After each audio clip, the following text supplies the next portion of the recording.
Moving on, the next item is the board assurance framework and escalated risk. Okay, Dominic. thank you, Chair. Just to note, obviously this has been reviewed by the Senior Management Team and the Audit and Assurance Committee already, and really this is seeking governing body to provide assurance and challenge from the governing body that the 7 risks on our BAF are understood, known, and we are being challenged. And again, just to note, the governing body and the development sessions that we previously run through June identified those risks would be at 15 or above. So those are the 7 risks that are detailed in our BAF. So I'm happy to take any questions as well as the Audit Assurance Chair. Questions? Malcolm. Just one comment. I've raised elsewhere the cyber issue, because I think cyber is sitting in risk registers practically everywhere, and with the comment that it needs to be escalated to be solved, either STP. So I think we've got to have a debate at some point of how cyber is going to be addressed, because I don't think any individual CCG has probably got the finance or the capability to solve it. So I think there is an escalation issue in terms of the cyber risk. You want to comment on an STP basis? Or? Yeah, so I think it's a fair challenge, and it will come up tomorrow at the 2 East Sussex CCG in Public too.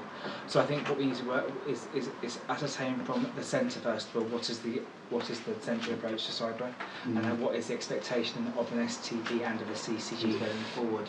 So shall I agree that I will take away with the relevant IG and IT leads in each of the CCGs to provide assurance through the audit committees as sitting in that part of the organisation, and therefore we can provide assurance in that route for that next cycle, if you're happy with that, John, for Coast to Sussex. Give that approach. Good. Amanda, and then Alison. I just wondered, given the conversation we've just had, risk 200, risk of not meeting the deficit control target for 18-19, do we still feel comfortable with that scoring?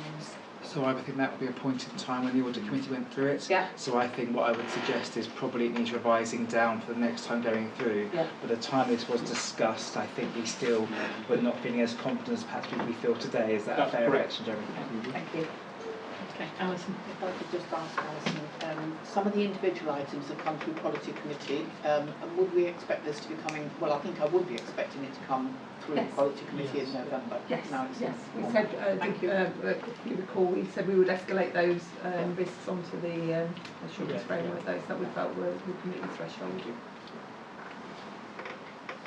Okay, good. So we're asked to review and approve the BAF in its current format. Is everybody happy with that? Okay, good. Moving on, and we're slightly ahead of time now, which is a miracle.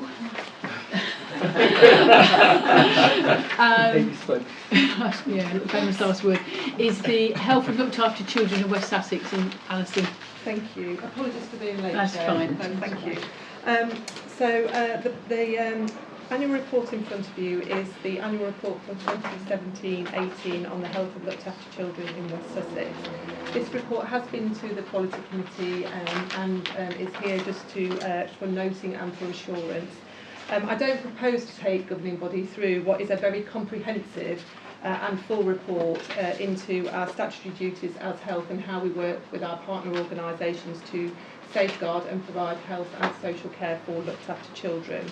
However, what I would like to highlight to governing body are just some of the recommendations that we really do need to take forward in the coming year to really strengthen our offer to looked after children.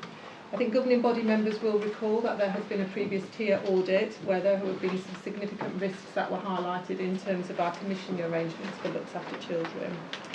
I think through the report you can see that we've made some really good progress in terms of ensuring that we are fulfilling our statutory duties in terms of our appointments of the designated professionals. However, what we have found when we've done a review is that the commissioning arrangements are quite complex for looked after children. And we've been doing some work to ensure that we are reviewing our service specifications so we can hold our providers to account to ensure that they're maintaining the statutory duties in terms of the assessment timeframes. As you'll see in the report that they are not where we would want them to be. So the recommendations in the report are that we review our commissioning arrangements, that we continue to work with our providers to ensure that we have a robust service specification, and then we hold our providers to account in terms of the statutory timeframes to ensure that children are receiving their health assessments as they are required to do so. I'm very happy to take questions or take them back to our designated nurse or back through the policy committee chair going forward. Okay. Richard? This is my terminology. Okay. The first of your recommendations, starting lead commissioner, Yeah. says it's recommendation that there is an identified commissioner who specifically has services to look after children. What does that mean? So I think it provides or commissions. Yeah, so I think services to look after children? yes, thank you. I think what we're looking for is a named individual who is responsible for the commissioning of looked after children. In other areas across the STP, we have a named commissioner. We don't have that in West Sussex. An individual. An individual. Well, that paragraph needs Yeah, completely we'll change rewriting. that. Yeah. Thank you. Any other questions for Alison? Alex?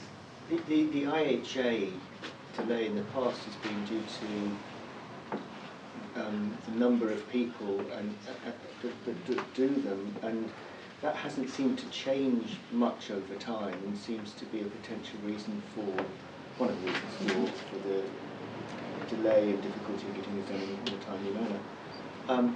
Is that being looked at, will this enable that to be looked at afresh?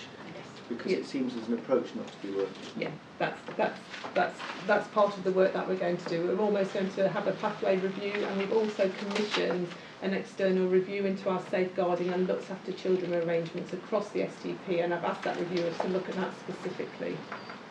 And so the governing body will, when that review has completed at the end of October, start to see some of the recommendations that come out following that.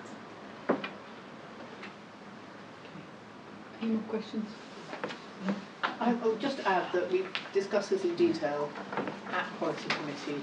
We're aware of the joint commissioning arrangements, the complexity around that, plus the issues around lack of resource, and I'm assured that this is now high on the agenda, and hopefully that we will see improvement in the next few months in relation to both commissioning arrangements and resource allocation. And you've already said that you will hold the provider to account for that, so thank you.